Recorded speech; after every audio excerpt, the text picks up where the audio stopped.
At dawn, somewhere deep within the Mekong River Delta, a South Vietnamese river assault group moves against the Viet Cong. With it goes a young American Navy lieutenant. He serves in a guerrilla war of seek and destroy.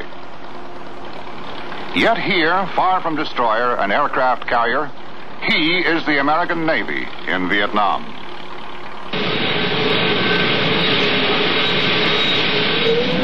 On Yankee Station, somewhere in the South China Sea, another more familiar view of the American Navy in Vietnam. The mammoth Kitty Hawk, second largest of U.S. attack carriers, turns into the wind to launch its airborne striking force.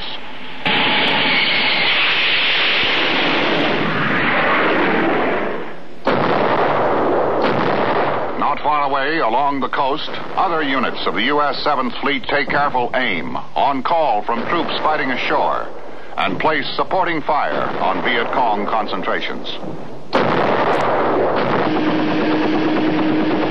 Farther south, another kind of armed strength prepares to go ashore. The most effective means known for gaining and holding a piece of ground. The individual fighting man, the United States Marine.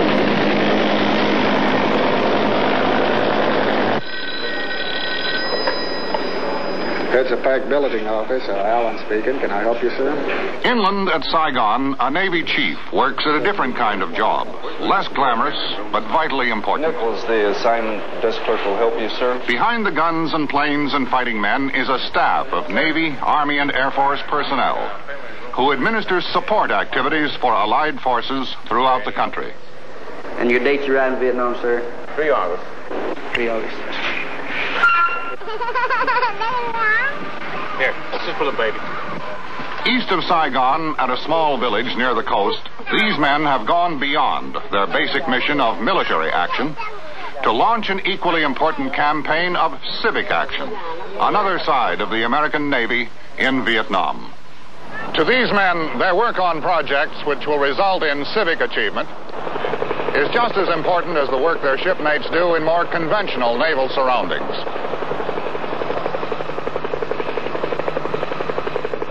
I'm Chet Huntley. To most of us, this is the United States Navy. The aircraft carrier, the cruiser, and destroyer. The modern deep water Navy, extending American strength across the oceans of the world. But in Vietnam, the American Navy has done an unprecedented variety of different jobs. It has held command responsibility for all support activities. With the Army, it has been advisor to the South Vietnamese and has sent the Marines to help fight the land war. With the Air Force, it flies the planes which provide air power. And with civilian agencies, it pursues a vigorous program of civic action. These are the all-around capabilities demonstrated by a modern, versatile naval force in action. The American Navy in Vietnam.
July 1964.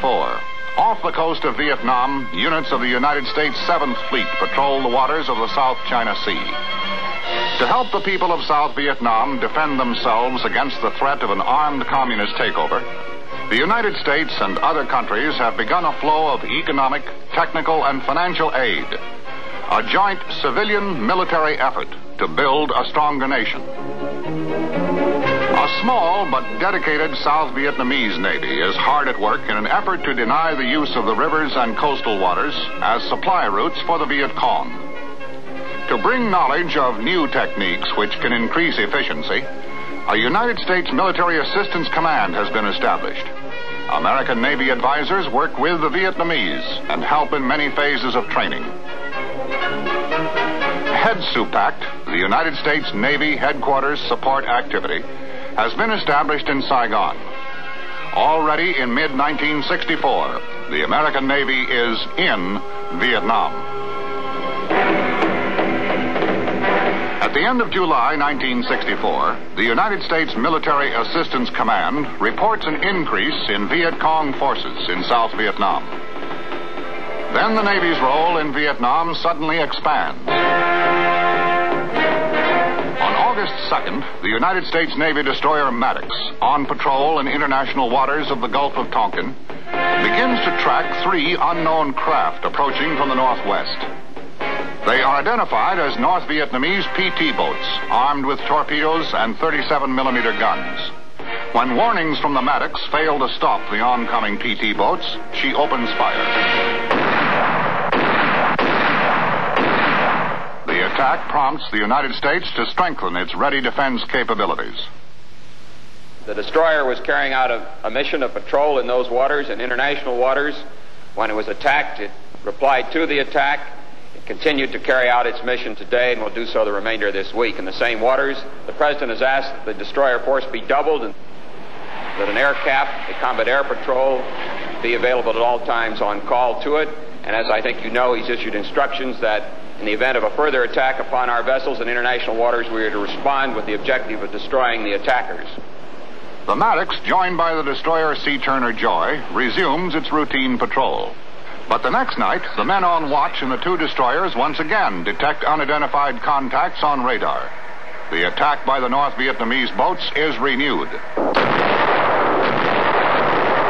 After a 3-hour running battle, in which 2 of the PT boats are sunk, the attackers break contact.